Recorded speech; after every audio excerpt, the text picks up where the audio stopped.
poder se sentar, por favor. Queria chamar aqui as crianças para subir. Todas as crianças, as tias.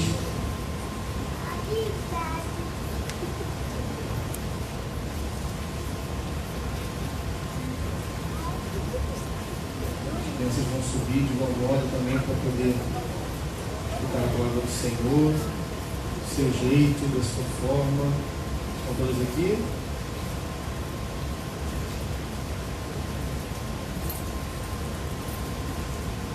Queria orar, queria que você também curvasse sua cabeça, intercedesse pelas crianças, pelo pastor que vai estar trazendo a mensagem nessa hora.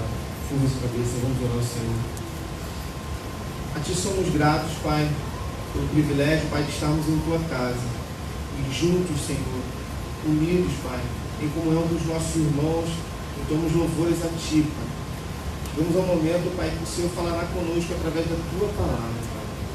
De igual modo também as crianças, Pai, que vão subir e lá junto com as tias, Senhor, que elas possam escutar a mensagem, Pai, que os tias prepararam para ela, Pai, na sua linguagem, da sua forma, Pai, mas desde já, tão pequenos, Pai, que possam ouvir a Tua palavra, escutar quem foi e quem é o verdadeiro Deus, Pai, que possam crescer, Senhor, segundo a Tua palavra, Pai. Rogo, Senhor, que o Senhor venha abençoar todas as crianças dessa igreja, Pai, não só as que estão aqui presentes, mas aquelas também que não estão, Pai.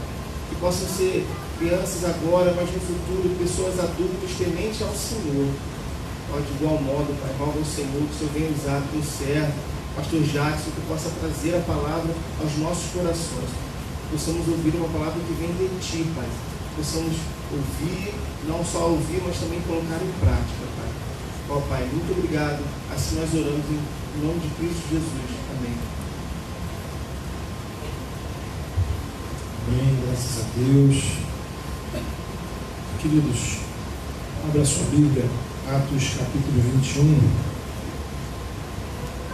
Atos capítulo 21.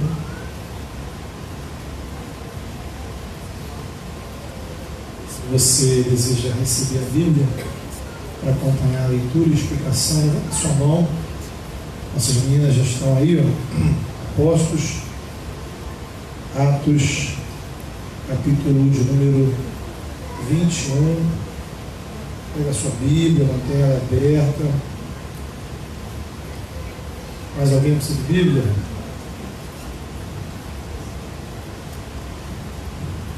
Eu queria que você ficasse com a Bíblia aberta. A gente não vai ler imediatamente, mas vamos fazer um pouquinho diferente hoje.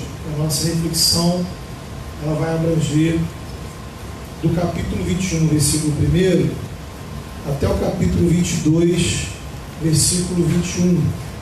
Nós vamos aí passar a cobrir quase 2 capítulos. E a gente vai pontuar alguns versículos ao longo dessa reflexão. Veja você, com a sua Bíblia aberta aí no 21, que temos aqui o início de um caminho de dores do apóstolo Paulo. Após anos de trabalho missionário, né, Paulo ele teve um encontro com Jesus, ou Jesus se encontrou com ele ali no caminho de Damasco, Atos capítulo 9. Depois Paulo vai ser levado por Barnabé para a igreja de Antioquia. Ali ele vai congregar com outros irmãos da igreja de Antioquia. De Antioquia, Paulo sai com Barnabé para pregar o evangelho em outros lugares, em outras cidades, inclusive em outros países.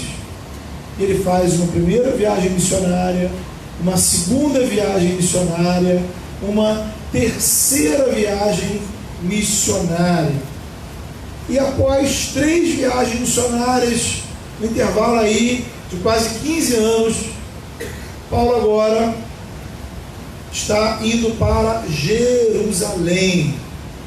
E quando Paulo vai para Jerusalém, ele vai ser preso e vai iniciar uma etapa da sua vida, do seu ministério, onde ele vai estar vivendo como prisioneiro. É uma estrada onde a constante serão as dores, o sofrimento, a angústia, os problemas. Há muitos momentos da nossa vida que a gente trilha uma estrada assim, não é verdade?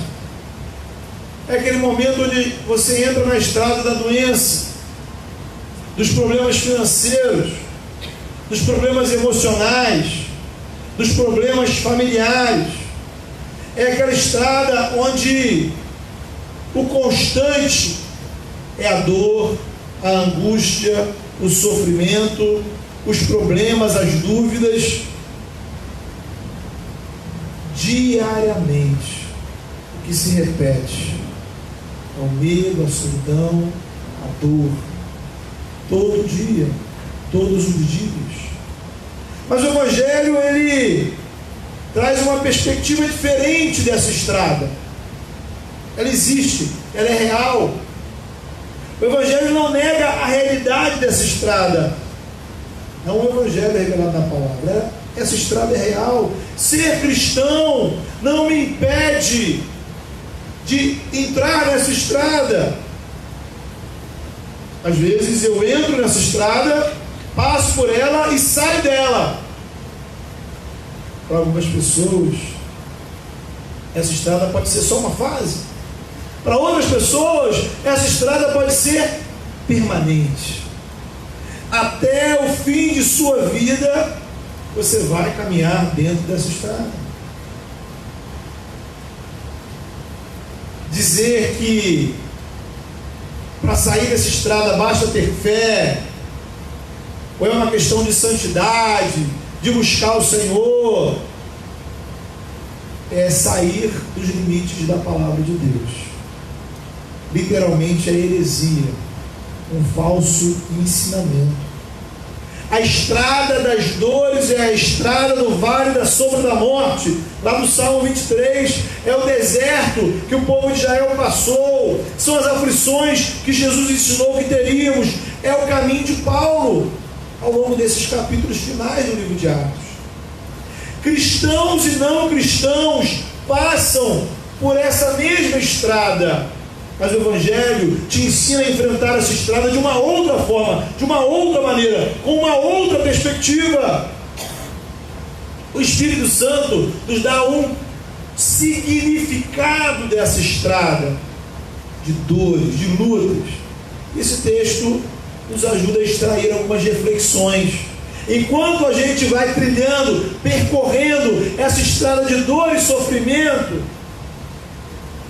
você tem, digamos assim, alguns auxílios, algumas perspectivas interessantes de como atravessar, de como trilhar, de como percorrer esse caminho.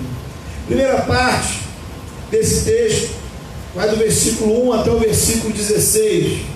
É a parte que conta a última fase do ministério, da viagem de Paulo até Jerusalém. Paulo começa essa viagem no capítulo 20.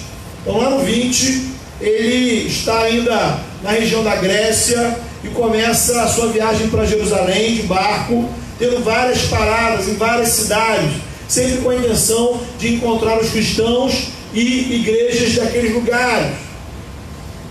Eram encontros que tinham como objetivo o encorajamento. Agora, nesse trecho aí do versículo 1 ao 16, veja que duas vezes, Paulo é alertado sobre o que ia acontecer em Jerusalém. Olha aí comigo, versículo 10 do capítulo 21. Diz assim: demorando-nos ali alguns dias, desceu da Judéia um profeta chamado Ágabo, e vindo ter conosco, tomando o cinto de Paulo, ligando com ele os próprios pés e mãos, declarou: isto diz o Espírito Santo, assim os judeus em Jerusalém farão ao dono desse cinto e o entregarão nas mãos dos gentios. Quando ouvimos estas palavras, tanto nós como os daquele lugar, rogamos a Paulo que não subisse a Jerusalém. Então ele respondeu: que fazeis chorando e quebrantando-me o coração? Pois estou pronto não só para ser preso, mas até para morrer em Jerusalém, pelo nome do Senhor Jesus. Como, porém, não persuadimos, conformados, dissemos: faça-se a vontade do Senhor. Veja, queridos, que nesse momento, e no versículo 4, pessoas chegam para Paulo e dizem para Paulo assim: Paulo, olha, em Jerusalém você vai ser preso. O Espírito Santo usa pessoas, veja você, o Espírito Santo usa pessoas para avisar a Paulo o que esperava ele lá em Jerusalém. Mas ele foi mesmo assim, por quê? Por que que alguém em sã consciência vai para um lugar, depois de ser alertado 2 vezes de que naquele lugar ele encontraria sofrimento, prisão, tortura e sofrimento? Será que Paulo é um cabeça dura, um teimoso, um turrão, um desobediente? Acontece que nem sempre o alerta de Deus tem o objetivo de nos livrar do sofrimento, mas de nos preparar para ele. A gente valoriza demais, às vezes acima do que devemos, o conforto que temos nesse mundo, inclusive a nossa própria vida. Porque sempre interpretamos a vontade de Deus no sentido do Senhor nos livrar dos perigos, nos livrar dos problemas, nos livrar do sofrimento. Ora, se vai me causar problemas, eu estou fora. Se vai ser perigoso, cansativo, difícil, complicado, se eu vou ter que me desgastar, nem pensar. Aí a gente pega aquela pérola do pensamento cristão, né? Eu estou aqui para servir a Deus, não estou aqui para ficar estressado, não, ficar cansado, ter problemas. Se Paulo pensasse assim, ele não teria pregado o evangelho para ninguém. Na verdade, se os apóstolos pensassem que dessa forma, dessa maneira, não haveria Novo Testamento, não haveria cristianismo. Se os cristãos antes de você pensassem assim, talvez hoje você nem sequer seria cristão, não teria a menor ideia de quem era Jesus. Se existe igreja neste país, querido, é porque pessoas adentraram este lugar com fé e coragem, entraram pela estrada de dores e sofrimento. Se existe essa igreja nesse lugar, Igreja Presbiteriana das Águas, se você está cultuando hoje aqui nesse lugar confortável, é porque pessoas adentraram uma estrada de fé, coragem e sofrimento e dores pelo reino de Deus. Então, querido, eu não sei se você sabe disso. Se não sabe, hoje você vai ser informado às vezes, e acrescento muitas vezes: servir a Deus, obedecer a Deus, fazer a escolha pela obediência, pelo testemunho, pela santidade, pelo reino, viver o Evangelho, é entrar uma estrada de dores, é trilhar um caminho de lutas e dificuldades. Que fique claro, isso não significa que o cristão gosta de sofrer. Isso também não significa que eu vou procurar sempre o caminho mais difícil. Não, tem 2 caminhos. Eu posso servir a Deus aqui e aqui. Aqui é mais difícil, então eu vou nesse. Não.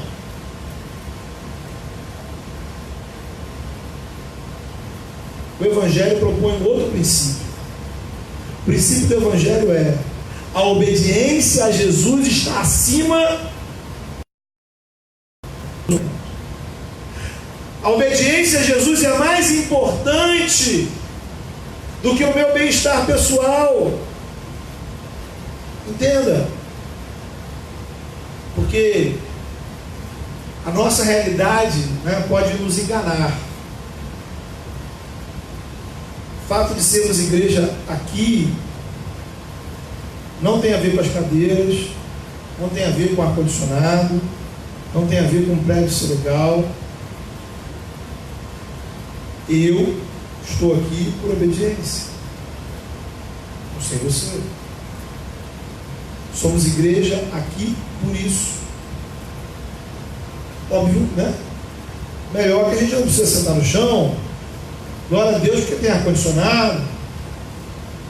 Mas o conforto, o bem-estar, não é um critério para eu servir a Deus ou não. As nossas escolhas ministeriais, as nossas escolhas eclesiásticas, como igreja, como povo de Deus, não são baseadas em conforto, mas na missão, no chamado de Deus, na vontade do Senhor. Agora eu convido você a fazer um rápido exame da sua vida. O seu relacionamento com Deus, a forma como você tem conduzido a sua espiritualidade, o que você faz e o que você deixa de fazer. Essas atitudes são baseadas em oração, buscando a vontade do Senhor, ou o seu único critério é o que é confortável para você?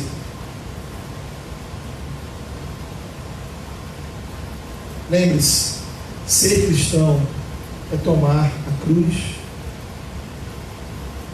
Tome a cruz e siga após mim. Então Paulo, queridos, foi alertado, foi avisado do que esperava ele em Jerusalém. O Senhor estava preparando ele, e ele vai, e ele segue para lá, tem a alegria de encontrar os irmãos daquela igreja de Jerusalém, aí narrado dos versículos 17 até o 26 do capítulo 21, e aí veremos Paulo tomar uma outra atitude de renúncia. Veja você, Tiago era o líder da igreja de Jerusalém, e Tiago informa Paulo que os judeus estavam difamando Paulo, dizendo que Paulo tinha deixado de ser judeu, que tinha deixado de cumprir as cerimônias do povo judeu. Então veja, aqui você precisa compreender que uma questão era obrigar os não-judeus, gente como a gente, que a Bíblia chama de gentios, né? Uma coisa era obrigar os não-judeus a cumprirem os costumes de Israel, as regras de Israel, as cerimônias de Israel, por um motivo religioso. Quanto a isso, tanto Paulo quanto os apóstolos entendem que não devia acontecer assim. A partir do momento que eu creio em Jesus, a minha salvação não depende de eu cumprir rituais da lei religiosa, mas sim de confiar em Cristo como meu Salvador, de crer que os meus pecados foram lançados sobre Ele na cruz, que Ele ressuscitou, subiu aos céus, derramou sobre mim o Espírito Santo, e que através dele eu me torno filho de Deus, sou liberto do pecado, tenho vida eterna. A minha salvação, a nossa salvação, ela é garantida pela fé em Cristo, não pela obediência à lei. E pela graça, Jesus se torna o meu Senhor, o Senhor da minha vida, e eu obedeço a Ele. Agora, coisa bem diferente é afirmar que os judeus, as pessoas nascidas em Israel, poderiam continuar cumprindo seus rituais e cerimônias. Trazendo isso para a nossa realidade, é como antigamente as pessoas falavam dos usos e costumes das igrejas. A igreja X tinha determinado costume, a igreja Y tinha outro. Ora, se eu quero frequentar a igreja X, eu preciso me adequar àquela comunidade. Isso é perfeitamente cristão, irmão, não há nada errado nisso. Estamos vivendo em comunidade. O que não podemos fazer, que infelizmente ainda hoje alguns fazem, é duvidar da conversão, da salvação do outro, porque ele não adota os mesmos costumes e hábitos que eu. Então esse é o lado abençoado de existir em várias igrejas diferentes, estilos diferentes, costumes diferentes, porque temos gostos e sensibilidades diferentes. Não há pecado nisso, não há erro nisso, desde que você não ultrapasse a verdade da palavra de Deus. Ela é inegociável, o evangelho é inegociável. Agora, o meu gosto, o meu costume, a minha tradição, isso não. Nós somos igreja aqui, nós temos as nossas manias, os nossos gostos, nosso jeito de ser igreja, e respeitamos profundamente as outras comunidades cristãs. Os irmãos, que já caminham na nossa igreja já há um tempo, sabem que temos um compromisso de não citar, mencionar sequer o nome de qualquer outra comunidade. E o apóstolo Paulo, lá na carta aos Romanos, no capítulo 14, ele vai explicar isso de forma muito clara. Ele vai dizer que o evangelho ele tem poder para abolir todas as regras religiosas, todas as tradições. Agora, existem dois tipos de cristão. Há pessoas que são espiritualmente mais sensíveis, que se sentem incomodadas, escandalizadas com certas práticas. E o princípio é: se isso não é essencial ao evangelho, eu posso abrir mão. Abrimos mão para manter a comunhão em comunidade.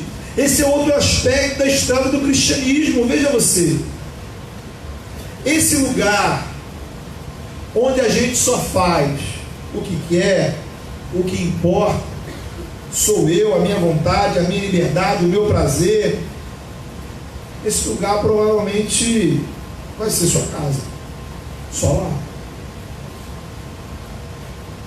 E deve ser uma casa onde você vive sozinho, porque dificilmente você vai encontrar alguém para aturar, alguém tão egocêntrico, individualista como você. Igreja não é esse lugar. Igreja é a estrada que temos que, vez ou outra, abrir mão, renunciar a algo que gostamos em prol de seguirmos juntos como irmãos. É uma estrada difícil, porque comunidades são feitas de pessoas difíceis, e inclusive uma delas é você. Preciso aceitar isso. Então, nessa altura do campeonato, Paulo era um cristão maduro e sabia que praticar lá algumas cerimônias judaicas, isso não iria atrapalhar nada na vida dele. Isso era importante para a consciência de cristãos judeus, mas para ele, não. De modo que ele recebe o conselho e atende. Agora, que fique claro, ele fez isso em prol dos judeus cristãos. Foi um gesto em favor da igreja que estava em Jerusalém. Os judeus incrédulos não estavam nem aí para isso. Tanto que quando viram Paulo no templo, o arrastaram para fora e começaram a espancá-lo. Ele só não morreu porque os soldados romanos o prenderam. Está aí nos versículos 27 a 36 do capítulo 21. Mas aí, veja você, Paulo é preso, vai ser conduzido à prisão. Mas ele pede ao soldado romano o seguinte: olha, eu quero falar. Eu quero falar à multidão. E ele faz um discurso, provavelmente todo ensanguentado, machucado, dolorido, com o corpo todo sofrido. Ele quer falar à multidão. O que ele vai falar? O que você falaria numa hora dessa? Imagine, você levou uma surra, você foi linchado, xingado, chutado. O que você falaria para essas pessoas? Olha aí, no capítulo 22, a partir do versículo 1, queria ler com você, que Paulo diz? Ele diz assim: irmãos e pais, ouvi agora a minha defesa perante vós.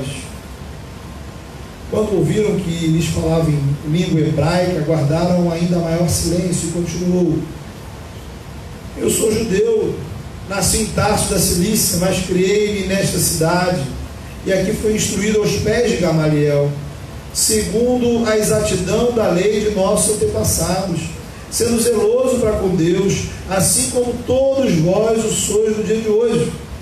Perseguiste caminho até a morte, prendendo e metendo em cárceres homens e mulheres, de que são testemunhas o sumo sacerdote e todos os anciãos.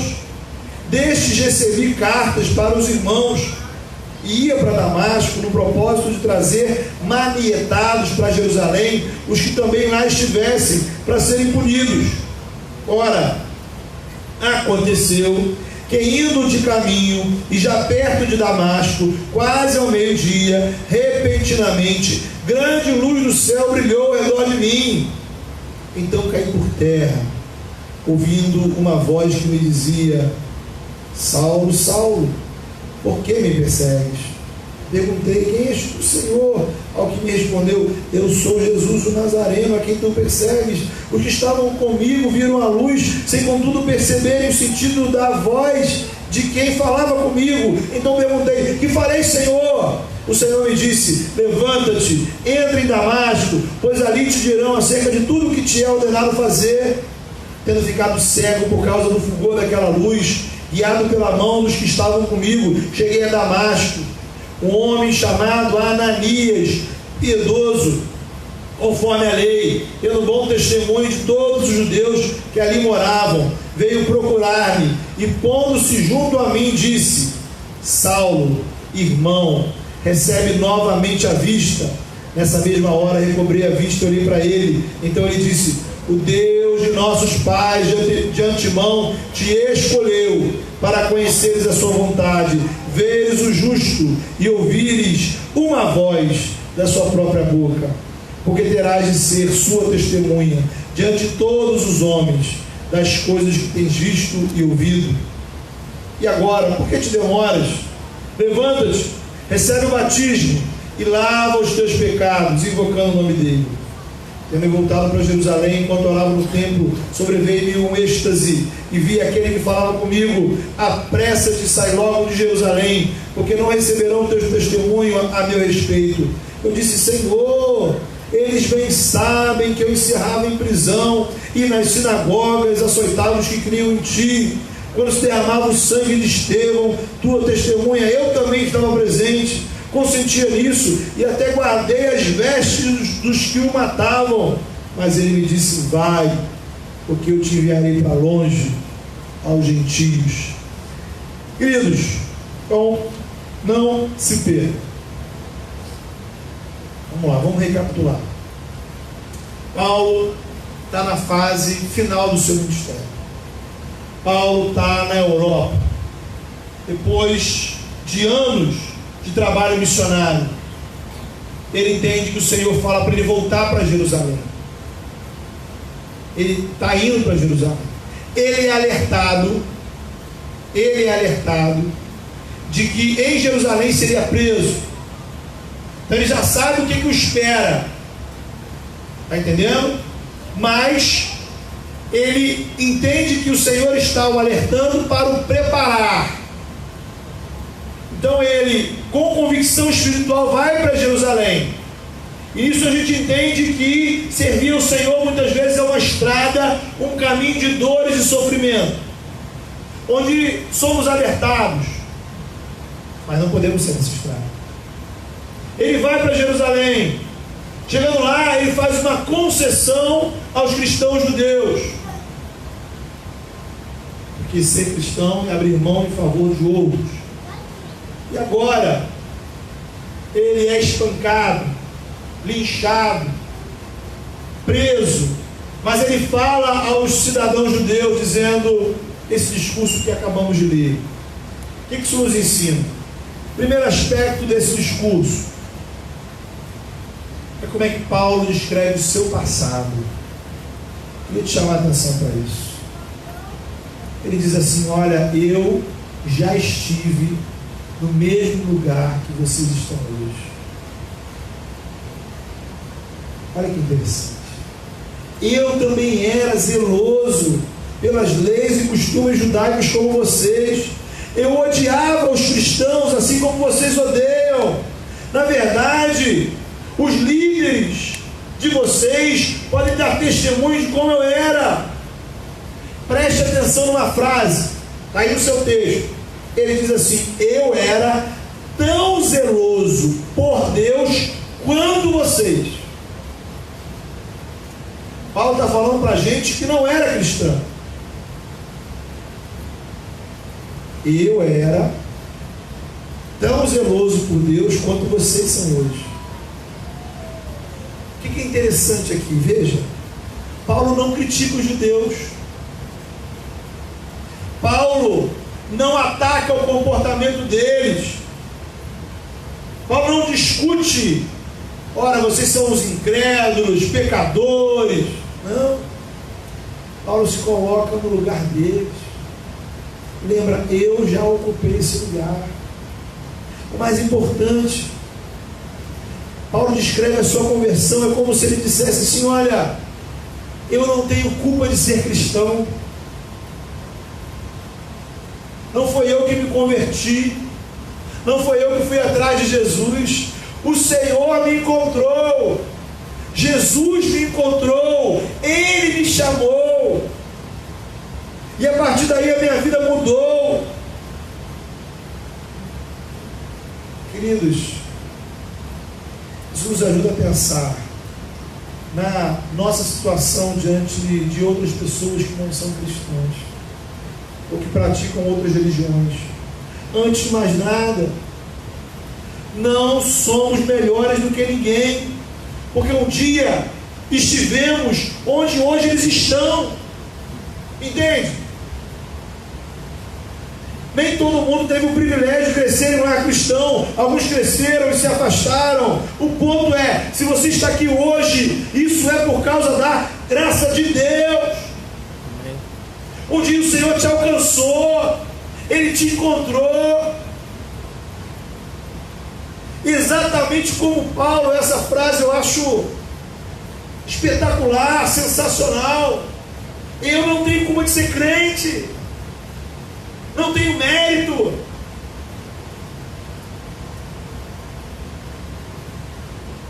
Se somos diferentes do mundo à nossa volta, isso tem a ver com a graça do Senhor que nos alcançou e nos atraiu de forma irresistível. Um dia, assim como Paulo, você talvez ouviu a voz do Senhor te chamando pelo seu nome, e esse chamado atraiu o seu coração, moveu o seu coração, porque quando somos tocados pelo amor de Deus, a graça se torna irresistível. E o Senhor moveu o seu coração para os braços do Pai. Aqueles judeus que eles tinham raiva da igreja, ódio do cristianismo, e Paulo diz: eu entendo vocês. Eu entendo vocês. Eu já pensei assim. Eu mudei, mas não mudei por iniciativa própria. Não mudei porque evoluí intelectualmente. Não mudei porque fiz uma investigação de todas as religiões. Não mudei porque hoje eu sou uma pessoa mais madura. Eu mudei porque Jesus me encontrou. Queridos, não faz parte do que é ser cristão, ser igreja. Temos raiva, ódio daqueles que não são cristãos. Pelo menos é o que está na palavra. Não faz parte do que é ser cristão, ser igreja, qualquer tipo de vaidade, orgulho ou sentimento de superioridade, porque eu sou cristão e ele não. Se você está aqui, a culpa não é sua, nem o mérito é seu. Não é porque você é o cara e fez a melhor escolha da sua vida. Se estamos aqui, é porque a graça de Deus nos alcançou. Esse chamado, irmãos, foi irresistível. Fomos atraídos pelo amor de Deus, pela graça de Deus, pela ação do Espírito Santo. Veja, Paulo também não parou para explicar para aqueles judeus o Evangelho, né? Ele não chegou e disse assim: gente, olha, eu vou explicar para vocês. O Evangelho é assim, olha, A mais B mais C e pronto. É por isso que nós estamos certos e vocês errados. Paulo não fez isso. Ele conta para eles o seu testemunho. O seu testemunho. Imagine se você tivesse fazer a mesma coisa. Se você tivesse que contar, compartilhar a sua história espiritual. O que o Evangelho já fez na sua vida? Qual é a sua história, a história do seu relacionamento com Deus? O que mudou na sua vida? Como é que você contaria essa história? Tá? Você começaria por onde? Como é que foi sua conversão? Seu batismo? O momento que você confessou Jesus publicamente? Eu queria, querido, fazer a você esse desafio. Queria que você pensasse sobre isso. Se possível, melhor ainda, escrevesse sobre isso. Falasse disso durante a semana, compartilhasse nos núcleos da igreja. Sobretudo, conte isso para alguém.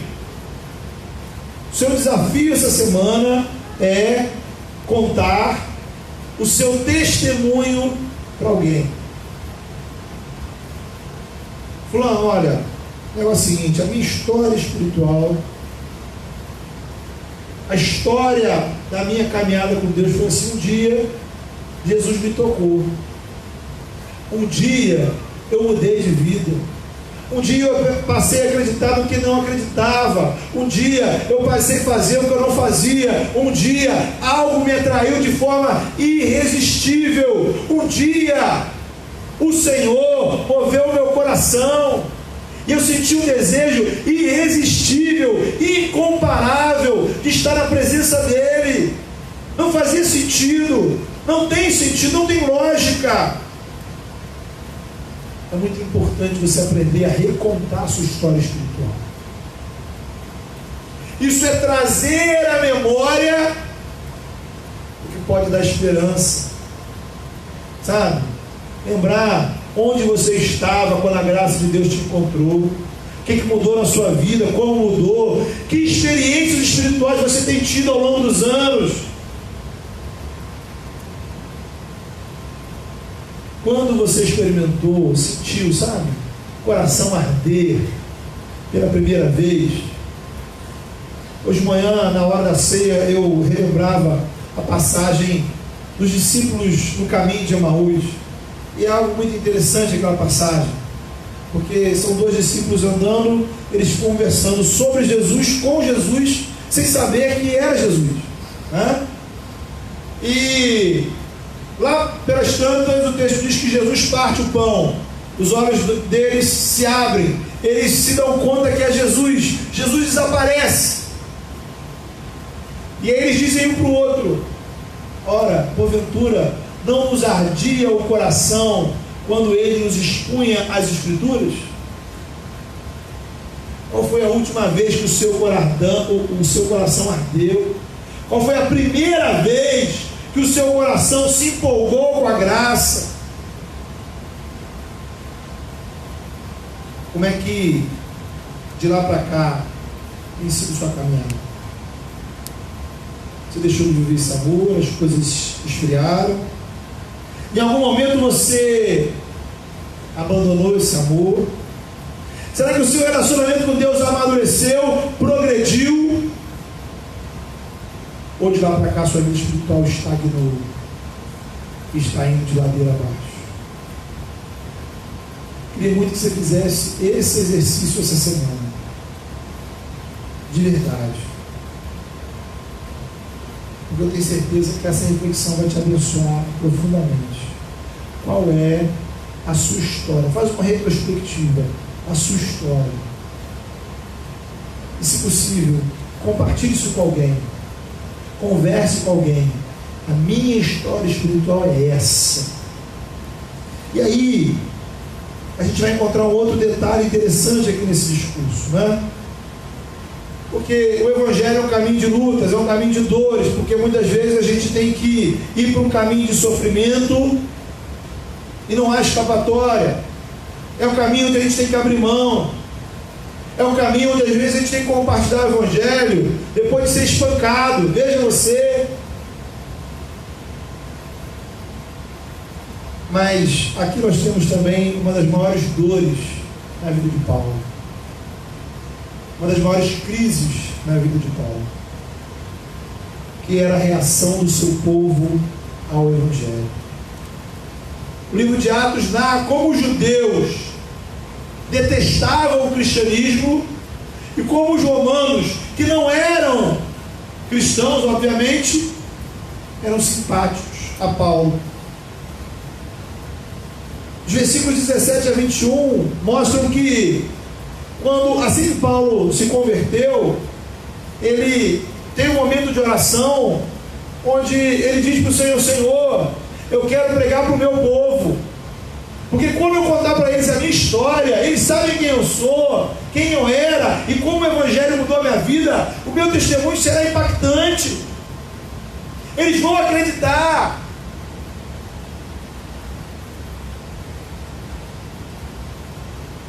Só que isso não aconteceu. Os judeus não acharam nada interessante para o testemunho de Paulo. E o Senhor já sabia disso.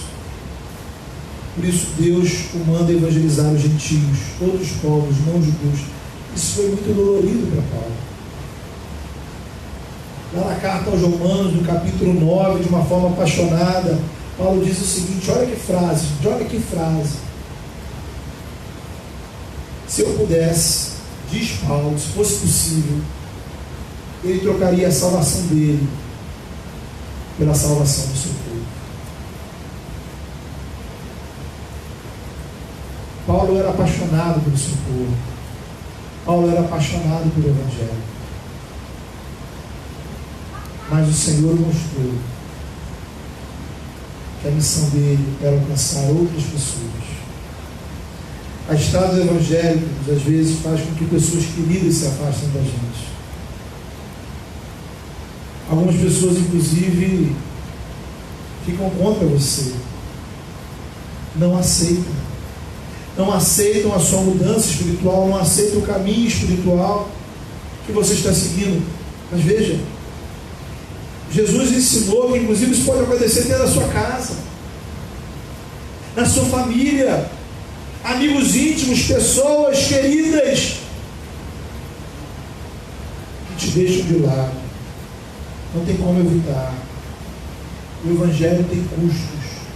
E às vezes o relacionamento com Deus custa amizades, custa pessoas que vão ficando pelo caminho. Não porque você queira, mas porque acontece.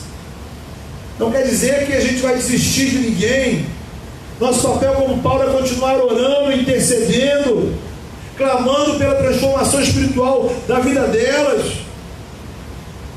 Mas a conversão delas não está nas suas mãos. É o que Paulo teve que aprender. Querido, não se deixe bater por aqueles que são contra a sua vida espiritual. Não se deixe abater por aqueles que deixaram de falar com você, se afastaram de você, por conta de decisões espirituais sérias que você tomou. Mas ao mesmo tempo, não se prive de compartilhar o Evangelho com outros. Assim como Paulo, talvez você não seja missionário da sua família. Talvez você não seja missionário da sua casa. Mas existem centenas de pessoas querendo ouvir a sua história. Pessoas através das quais serão alcançadas pela graça, transformadas pelo Evangelho, através da sua vida, gente que será abençoado por você. Não é porque você não conseguiu converter aquela pessoa que você seja um fracasso. Creia nisso. Há pessoas no seu caminho precisando e querendo ouvir a graça de Deus poderosamente através da sua vida. Gente que será impactada com a sua história. É uma coisa que a gente sempre acha, né? A gente acha que a nossa história de vida é única, que os nossos problemas nunca aconteceram com mais ninguém. Mas quando a gente começa a ouvir histórias, conversar com outros, você vai ver que tem gente que tem uma história de vida muito parecida com a sua. Gente que talvez esteja enfrentando os mesmos problemas que você, mas que ainda não teve um encontro com Cristo, que ainda não encontrou esperança, solução, saída, direção. E você pode ser usado por Deus para anunciar o Evangelho para essa pessoa. Eu queria, querido, que você pensasse em algumas dessas questões que a gente observa nesse texto nessa noite. Em primeiro lugar, a gente vê, a gente aprende nesse texto que o Evangelho é um caminho de dores, é um caminho de lutas. Talvez servir o Senhor esteja sendo pesado para você, duro para você, mas é um caminho que você não trilha sozinho. A promessa do Senhor não é tirar você do vale da sombra da morte, mas está ao seu lado. No mundo tereis aflições, mas tem de bom ânimo. O Senhor está com você. Essa é a única estrada, porque Jesus é o caminho. Veja, Jesus diz que Ele é a verdade, o caminho e a vida. Pense na palavra caminho. Jesus não é apenas o nosso alvo, Ele é o caminho, Ele é a estrada na qual a gente atravessa, percorre essa vida.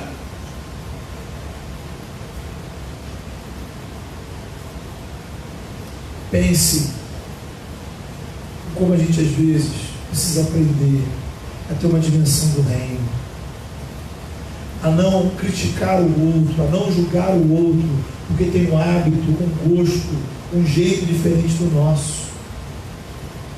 Não julgue a conversão de ninguém.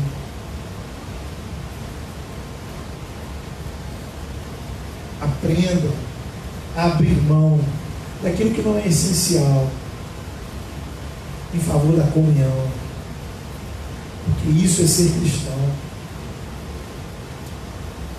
Aprenda a contar a sua história, relembre a sua história, traga memória. Quando você foi tocado pelo Senhor? Como é que você chegou até aqui?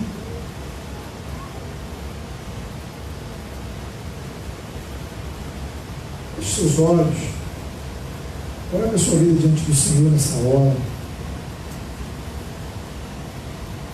Peça ao Senhor para te dar iluminação nessa estrada.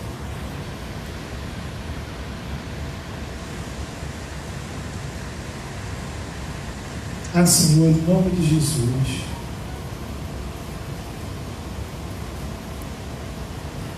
obrigado, Pai, porque o Senhor um dia, assim como alcançou Paulo naquela estrada, o Senhor também nos alcançou.